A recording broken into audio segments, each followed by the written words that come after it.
Olá, sou o Dr. Cláudio Silveira, médico oftalmologista, sou doutor em medicina pela Unifesp. Trabalho com toxoplasmose desde a década de 70.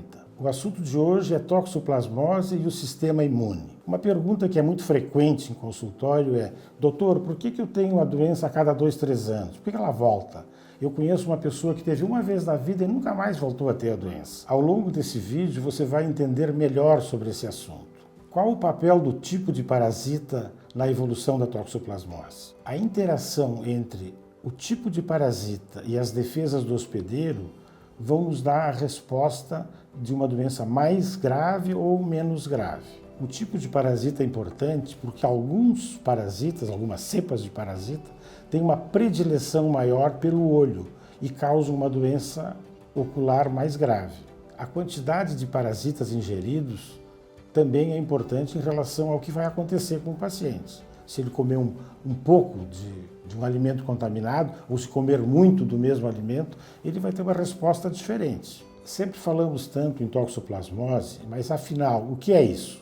Toxoplasmose é uma infecção causada por um parasita, o Toxoplasma gondii, que afeta a retina quando atinge os olhos, mas pode afetar outros órgãos também, como o sistema nervoso central. Essa infecção pode atingir pessoas que já nasceram com a doença ou naquelas que adquiriram a doença após o nascimento. Por que a resposta do sistema imune é importante? Ela é crucial, porque dela depende o que vai acontecer com o paciente. Se a resposta for muito efetiva, ela vai controlar a doença.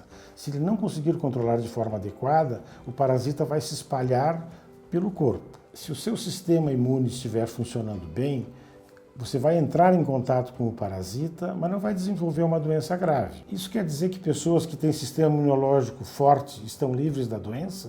Mesmo pessoas com sistema imunológico forte podem ter a doença, mas essa doença vai ser uma doença mais benigna, porque o sistema imunológico vai controlar a fase aguda e o parasita vai se defender. E aí ele forma uma estrutura onde ele se insista, ele forma uma casinha, onde ele se protege. E essa proteção fica latente.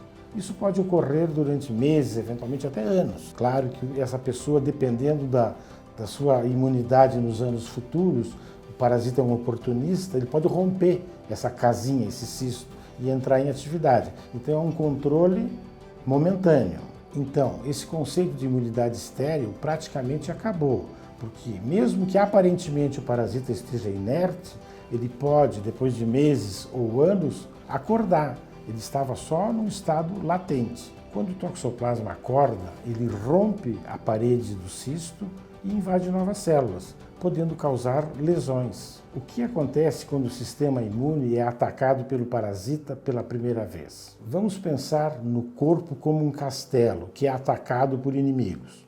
Então, quando o parasita entra pela primeira vez, o corpo detecta algo estranho. Ele tem uma imunidade que está pronta, ela é chamada imunidade inata. Essa imunidade vai atacar o parasita e pode combater ele de forma eficaz ou não. Se ela precisar, ela vai pedir ajuda para outros soldados de defesa do castelo. Ela vai buscar a imunidade adquirida. E aí os dois vão tentar combater esse inimigo. A imunidade adquirida, ela forma os anticorpos, os soldadinhos de defesa, do tipo IgG e IgM. Esse processo leva de 10 a 15 dias. Quando esse processo está formado, o corpo já está apto a combater o parasita. Dependendo do resultado desse combate, vão surgir lesões que podem ser graves ou não. Nas próximas vezes que o organismo for atacado pelo mesmo parasita, já vão existir células de memória que vão combater o parasita imediatamente. Como podemos detectar a presença do parasita toxoplasma nos olhos? O exame de fundo do olho, que é feito através de alguns aparelhos específicos que enxergam toda a retina, identificam marcas, que são lesões. E essas lesões muitas vezes são características, é como se o parasita assinasse um nome no fundo do olho. Então você olha o tipo de lesão e vê que é uma lesão típica de toxoplasmose. Mesmo com exames de fundo de olho, é importante a confirmação através de exames de sangue. Os exames feitos de rotina são exames para detecção de anticorpos do tipo IgG e IgM. Além desses exames clássicos, existem exames mais sofisticados que identificam a presença do próprio bichinho, do parasita no sangue. E isso permite saber se a doença é mais ou menos grave. É possível também, através desses exames, ver qual é o tipo de parasita que o paciente adquiriu. Por que é importante saber se o parasita está no sangue periférico? Primeiro, para confirmar a doença. Ele poderá ser usado inicialmente para detectar também o tipo de parasita que está no sangue. Além de confirmar que o parasita está no sangue, ele é importante para o segmento da doença. Porque se eu tratar um paciente e no final do tratamento eu repetir o exame e o exame que era positivo ficar negativo, eu sei que o tratamento foi eficaz. Existem diferenças na gravidade das lesões oculares entre diferentes regiões? Sim, existem diferenças na gravidade das lesões oculares. Um exemplo prático é, na Europa, você tem altos índices de toxoplasmose em alguns países, como a França, e baixos índices de lesões oculares. Eles têm 70% de pacientes positivos, mas tem só 2% a 3% de lesões oculares.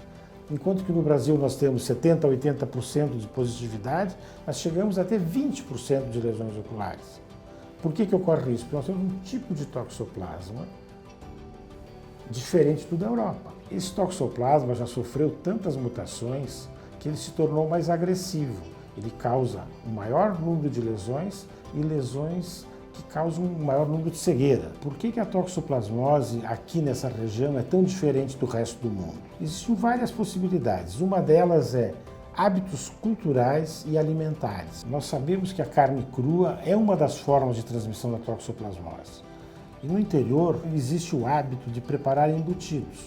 Nessa preparação você tem que provar para ver se ele está bom de sal.